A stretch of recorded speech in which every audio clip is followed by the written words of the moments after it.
I pondered weakly over many a quaint and curious volume of forgotten lore. I nodded, nearly napping. Suddenly there came a tapping, as of someone gently rapping at my chamber door.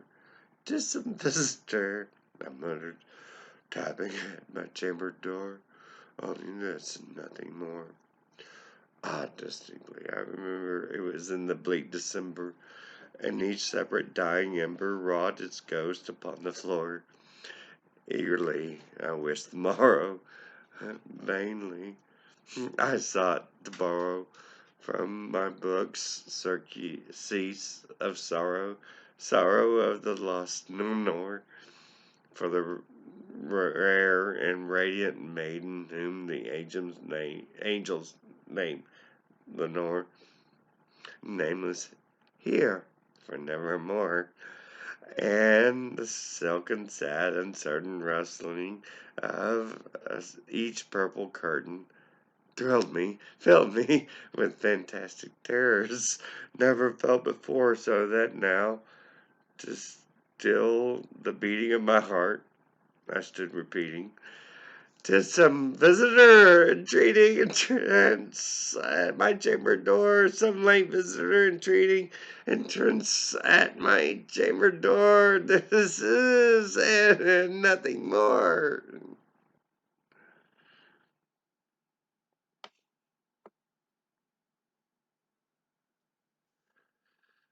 Distinctly, I remember it was in the bleak December, and each separate daring ember wrought its ghost upon the floor. Eagerly I wished the morrow. Vainly I had sought to borrow from my books surcease of sorrow for the lost Lenore, for the rare and radiant maiden whom the angels named Lenore, nameless here forevermore. The silken, sad, uncertain rustling of each purple curtain thrilled me, filled me with fantastic terrors never felt before, so that now, to still the beating of my heart, I just stood repeating, "'Tis some visitor entreating entrance at my chamber door, some late visitor entreating entrance at my chamber door. This is it, nothing more." Presently, my soul grew stronger, hesitating, then no longer. "Sir," said I, "madam, truly, for your forgiveness I implore, but the fact I was napping, so gently you came tapping, and so faintly you came tapping, tapping at my chamber door, that I scarce was sure I heard you. Here, I opened wide the door. Darkness there, and nothing more. Deep into the darkness peering, long I stood there, wondering, fearing, doubting, dreaming dreams no mortal ever dared to dream before. But the silence was unbroken, and the stillness gave no token, and the only word there spoken was the whispered word, This I whispered, and an echo murmured back the word Lenore. Merely this and nothing more. Back into the chamber turning, all my soul with it be burning. Soon again I heard a tapping, somewhat louder than before. "Surely," said I, "surely this is something at my window lattice. Let me see then where thereat is this mystery explore. Let my heart be still a moment, and this mystery explore. 'Tis the wind, and nothing more." Open here I flung the shutter, when, and with many a flirt and flutter, uh, in the stepped stately raven of the stately days of yore, not the least obvious made he, not a minute stopped or stayed he, but with mien of lord or lady, perched above my chamber door, perched above a bust of Pallas, just above my chamber door, perch and sat, and nothing more.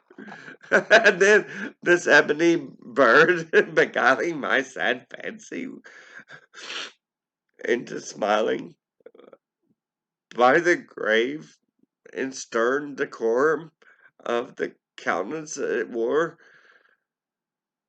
though thy crest be shorn and shaven, thou, I said, art sure no craven, ghastly grim and ancient raven, wandering from the nightly shore.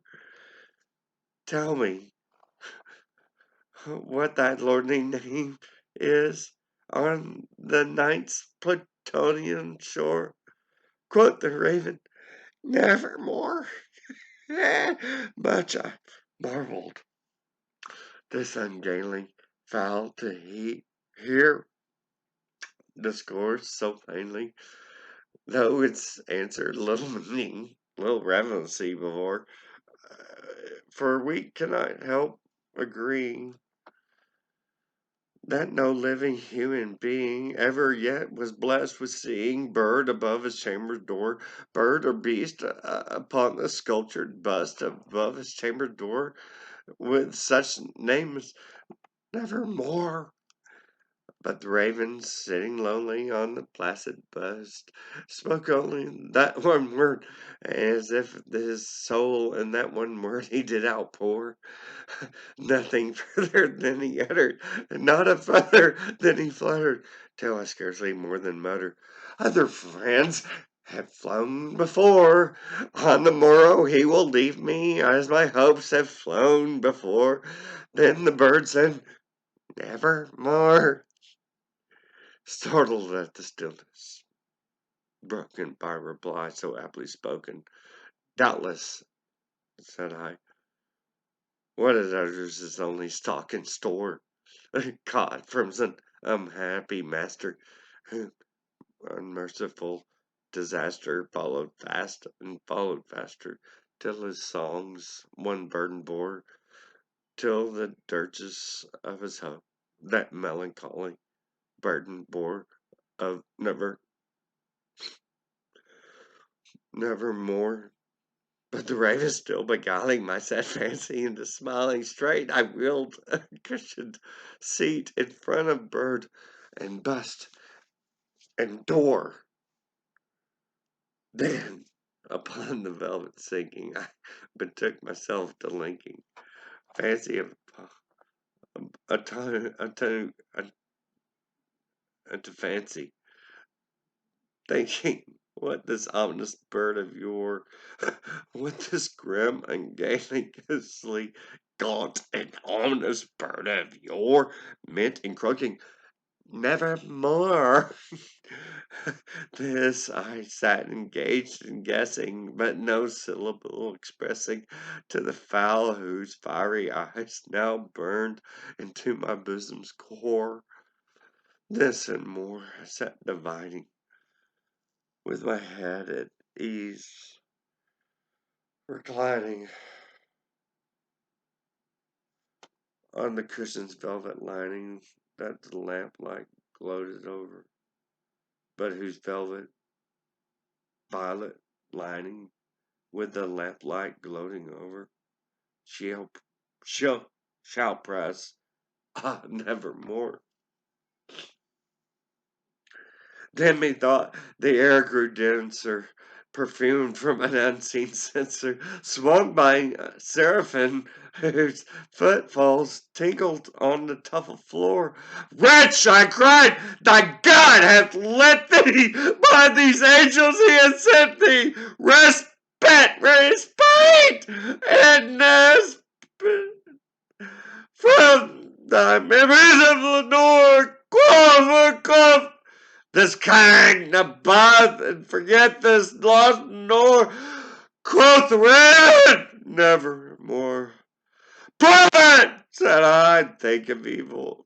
Prove it still, a bird or devil, whether tempter sent or whether tempest taunts thee here ashore. desolate yet all undaunted, on this desert land enchanted, on this home by horror haunted. Tell me truly, I implore, is there, is there balm in Gilead? Tell me, I implore. Quoth the raven, nevermore! Prophet, said I, think of evil. Prophet still, if bird or devil, by that heaven that bends above us, by that God we both adore, till the soul with sorrow laden, if within the distant Aden it shall clasp a Satan maiden whom the angel named Lenore, clasp a rare and radiant maiden whom the angels named Lenore. Quoth the raven, nevermore. Be that word out, sign imparting, bird or fiend, I shrieked. I'm starting. Get thee back into the tempest, and the night's platoon shore. Leave no black plume as a token of that lie thy soul hath spoken. Leave mine loneliness unbroken. Quit the bust above my door. Take thy beak from out my heart, and take thy form from off my door. Quoth the raven, nevermore.